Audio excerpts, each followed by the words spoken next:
and he's shown who he is through all of us. It's amazing. So like, I just get excited, man. You know what I'm saying? So just live with me. But this next piece, man, it's called The Story of the MC.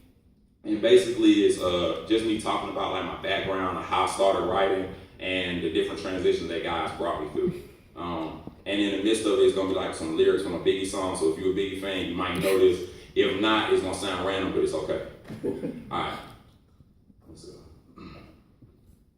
Even as a little kid, I believed in musicians and how being driven could place you in a sweeter position. Urban journalism trapped inside of beats and then rhythm, emphasizing ways to keep your money reaching the ceiling. I was 5 when I first heard of hypnotism, not the kind with them white birds or a magician. Riding around with my uncle in that green Honda Civic. Big sounds from the radio, I gave it a listen. Hold up.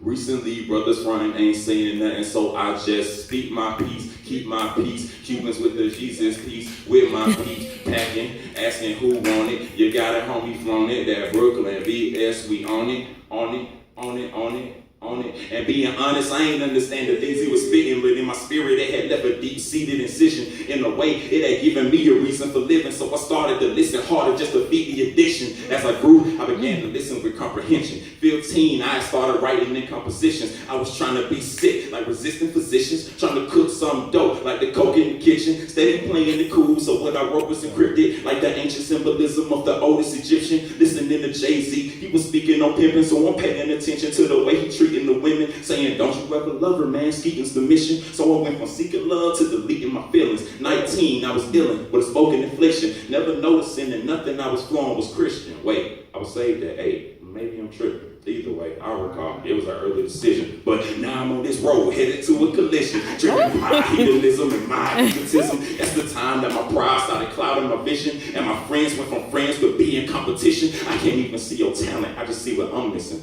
Now I'm plotting on the low, trying to do something different. Make a triple entendre. Then they'll get mad because they didn't react when you spit it. Feel stupid when you realize the reason you did it is because you're trying to be clever, so fool live with it. Feel neglected because they ain't respecting your lyricism, because your mind's so bright, it's like a little prison. Because you got so many bars that you could build prisons. Because you got the realest words and all the ill writtens.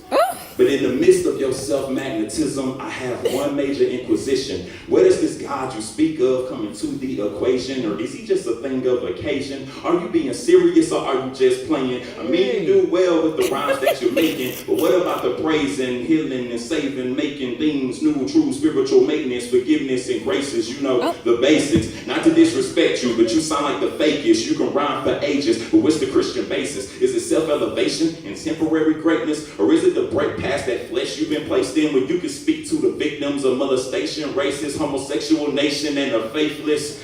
Why don't you ever speak on that, Jalen? Oh my God. You never ever speak on that, Jalen. I feel the spirit convicting me as I consciously spit this piece, informing me the time to choose has come. So we need a decision. Will you spit for yourself or for the king of the living? The road you're traveling leads to greed and derision, marked by evil intention, full of demons and sinning. But with God leading the mission, you're receiving his riches because he loves to heal his children like a pediatrician. So stop acting sick and get your knees of submission, because he was called to be a bridge for the people that's distant. You get it, but the world still needs some assistance. But you can't be a slacker and be about his business. You were healed. But when it comes to this music, everybody wants to be ill because the music. So really ask yourself whose the glory is. And quit trying to spit so notorious, because you have bigger things to say with your breath. So tell the world about the true life after death. Woo!